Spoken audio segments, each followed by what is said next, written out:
So as a potential improvement to the series, I'm only going to pop in when I feel like I need to clarify something that past Jared didn't say.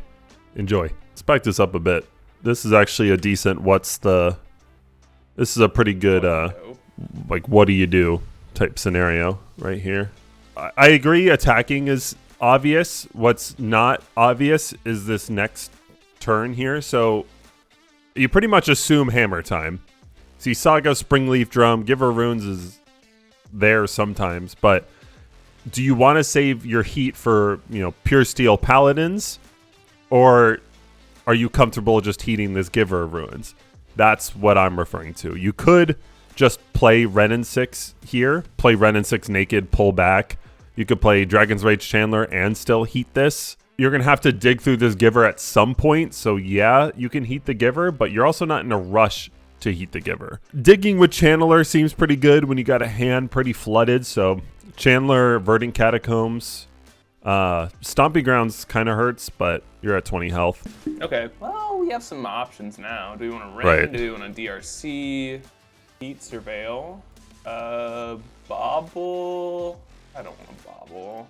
Give this bad boy Delirium. Yep. Yeah, this is interesting. I like his play. I don't know why the video's cutting so quick, but yeah, I like just playing Monkey against it. Your heat is super important. You're already low on cards in your hands. I like the idea of just trying to get as much as possible out of the cards in your hands when you're already behind. Him keeping a hand of Heat, Saga, Renin 6 as like the only actionable cards. You want to make sure you're getting value out of the Heat, Renin 6, and Urza Saga. So playing Ragavan as just like you can kill this, but even if you kill this, I'm still going to try to downtick and potentially 2-for-1 your Renin 6 is the correct play, in my opinion. Beginning your turn, this is the board state. I definitely think you make a guy. The blocker is super nice. It's what you do after that with plus Renin 6. Do you get back an Urza Saga? Do you fetch basic? Like, do you tap? Or do you just play Urza Saga all over again and blow up? You probably grab Nile Spellbomb. Do you blow up the Nile Spellbomb without drawing is the question / concern. I'm not sure you want to do that without drawing. Like, you can plus Renin 6 here, grab Bloodstained Mire, play your Dragon's Rage Chandler, and still draw with this Nile Spellbomb with Blood Crypts, which I think is a higher percentage play. I'm not sure I would play Urza Saga this turn as opposed to next. Granted, you are attacking with Dragon's Rage Chandler. This is the only turn you have to block with Construct Token.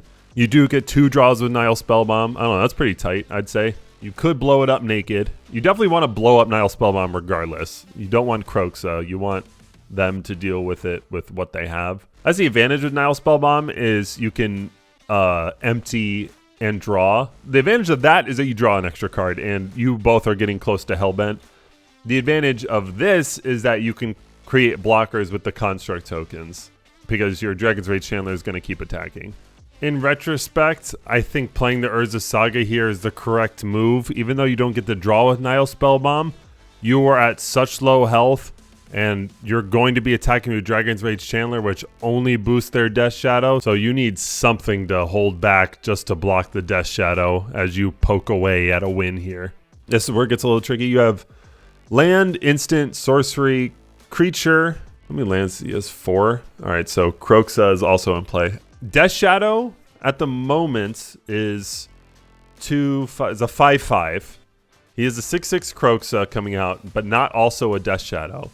Your Goyf with Shadow Spear is out of heat range, but you can't equip Shadow Spear right now. I think taking Death Shadow here is the right play, but man, does that suck. Just if he didn't have double fetches, I would say just take the Unholy Heat. Don't attack with your Tarmogoyf here.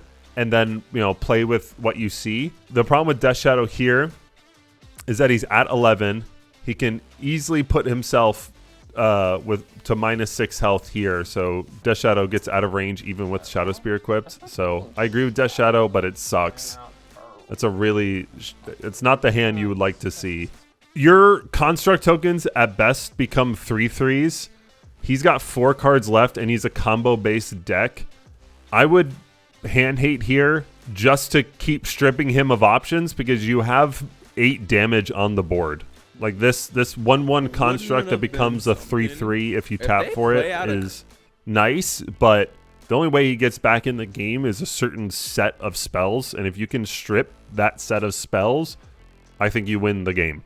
Especially when it becomes mono red prowess, I guess this is.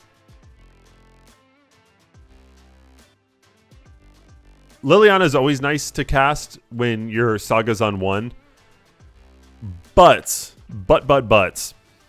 your opponent having 7 cards in their hands, you not having Delirium yet, there is a very, very arguable point to just Inquisition, and then you save your Liliana for Murktide or Death Shadows, which I think is the better play. I think I agree with this. A few moments later. You're going to be taking a spell here. Murktide is increased in power either way.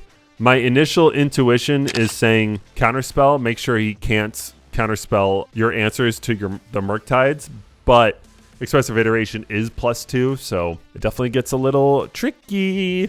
I'm going to go with my gut here, though, and say counterspell. You want to be casting your lilies. You want to be doing everything else. You have an Urza Saga ticking up, so you're getting to your Nile Spellbomb anyway, so pretty much only one Murktide is what you need to be concerned with. You're already going to be handling it. That's the question. What we're seeing is the answer to it. You take counterspell there, and he plays Expressive Iteration. He digs 2 cards. Here he can Thought Scour. He can do a lot of stuff. The Murktides are now going to be out of your Unholy Heat range. And you definitely want to Lily then. 2 very boring minutes later. I'm not sure if this is right or wrong. Endurance is The last card's Jace. good card.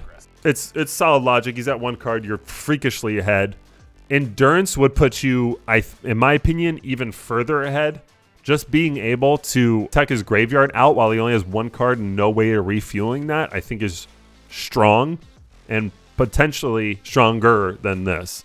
If you think his last card is Jace, you can also just make him discard the Jace. You can also just plus out of this scenario. Counter magic is like one thing to play around, sure. But if it's just counter magic, he needs a decently effective top deck. Otherwise, you have Endurance Dragon's Rage Chandler. So either way, his Murktide is not strong enough.